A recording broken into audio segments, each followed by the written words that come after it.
উনি আগের প্রশাসন থেকে এই সুযোগ সুবিধা নিয়ে তিনি ফ্যাকাল্টি ভবনের কাজ শুরু করতে, কিন্তু একাডেমিক কাউন্সিল থেকে ফ্যাকাল্টি ভবনের কোনো অনুমোদন হয়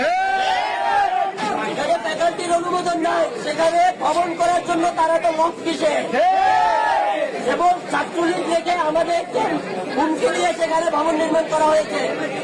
ক্যাম্পাসের অতিথিবাজির সবচেয়ে গুরুত্বপূর্ণ যে লেকটা, সেই লেকটাকে ধ্বংস করে দিতে এবং ভারতীয় অর্থায়নের ব্যাপারে নানান পন্থার মত থাকলেও সেটার গুরুত্ব দেওয়া হয়নি। সেই মনে এখন আবার চাইছে তার সেই পরিকল্পনা যেটাকে ছাত্রলীগ দিয়ে বাস্তবায়ন করছে, সেটা আবার কন্টিনিউ করতে চায়। ভাষে বলতে চাই, শেখ হাসিনা তোমার আপা, শেখ হাসিনা বাংলাদেশে না, আপা তোমাকে এখানে বাঁচাইতে আসবে না, অন্যায় করে ভাগ পাইতে পারবা না।